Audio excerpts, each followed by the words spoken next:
کمیته حالتهای فوق‌العاده و مدافع گراجانی نزد حکومت جمهوری تاجیکستان در نتیجه صدمه نقلیاتی از مرگ نابهنگام رئیس ولایت مختار کوهستان بدخشان علیشیر میرزان‌آباد و دیگر همراهانش سخت اندوهگین بوده جهت دریافت جسدهای آنها همه تدبیرها را عملی نموده ایستاده است. در پی کارهای جستجوی زیرآبی برای آبی سنه 25 و 26 ایون سال 2026 جسد علیشیر میرزان‌آباد و راننده او بیش از 20 کیلومتر دورتر از جای حادثه دریافت کرده شده به نزدیکان و پیوندانشان سپاریده شد. یادآور می‌گردیم که جهت دریافت جسدهای باقی مانده از جانب تمام اهالی ولایت مختار کوهستان بدخشان و دیگر ساکنان کشور در برابر ساختارهای دخلدار کارهای جستجویی ادامه دارند. ما شهروندان ولایت مختار کوهستان بدخشان از این واقعه فاجعه آور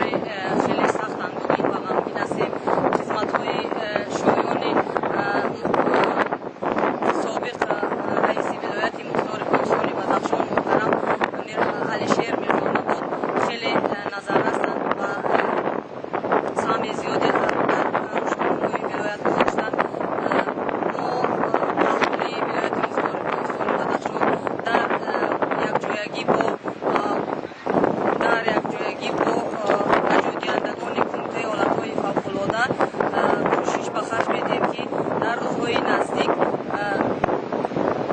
جسدی به آب رفته محرومان را دریافت کنیم. گفتگوی جسدها از جانب ساکنان ناحیه دربار از جانب ساکنان ناحیه شمس‌الدین شاهی غیر از این خصوص حماد مرحوم حماد علیشیر فیلادلی در منطقه ناحیه دربار و شمس‌الدین شاهی ادامه دارد و همه ما و شما خوب می‌دانیم و آگاه هستیم که سهم سابق رئیس ولایت مختار کوهستان بدخشان میرزان‌آباد علیشیر فیلادلی در تأمین ولایت قانون در ولایت مختار کوهستان بدخشان در کارهای آبادانی سازندگی در ولایت مختار کوهستان بدخشان نهایت به اندازه زیاد بود و همه ما شاهد آنیم که به واسطه مرحوم دستور سپارش‌های رهبریت عالی کشور دستور سپارش‌های پیشوای محسنین ملت را با سربلندی به اجرا می‌رساند و همین بود که ضمن اظهار همدردی پیشوای معظم ملت اساسنگار صلح و وحدت ملی و خدمت‌های شایان سابق رئیس ولایت مختار کوهستان بدخشان بهای نهایت بلند بودند و البته ما در امروز تمام ساکنان ناحیه برای گفتگوی جسدهای سویدت می‌نمایند و تا پیدا ساختن این جسدها البته ما این کار را ادامه خواهیم داد. مرحوم رئیس ولایت مختار کوهستان بدخشان محترم علیشیر میرزان‌آباد یک شخصیت معتبر، یک فرزند فرزانه ملت بود که در فعالیتی که در ولایت مختار کوهستان بدخشان رئیس ولایت را به عهده داشت ولایت مختار بدخشان سمت‌ها رشد یافته بود.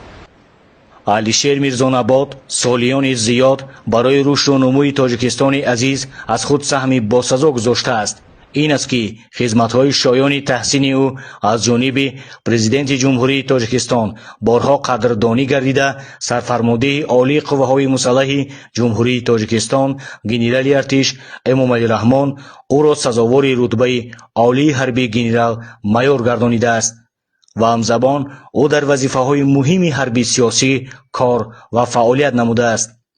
ضمن صحبتی که با برادر علیشیر میرزان‌آباد داشتیم او قید نمود که محض خدمت‌های صافدلانه و صادقانه علیشیر میرزان‌آباد در میان خلق و دولت نمایان است. از اینجاست که خرد و بزرگ ناحیه در حادثه ناخوشی به عمل آمده غم شریکشان گردیده در پی جستجوی جسدها از خود سهمی باسزا گذاشتند. کمیته حالتهای فوق‌العاده و مدافع گراجانی نزد حکومت جمهوری تاجیکستان به سهم اهالی می‌رساند که جستجوی جسدهای باقی مانده با استفاده از تمام قوه و واسطه همانا ادامه دارند.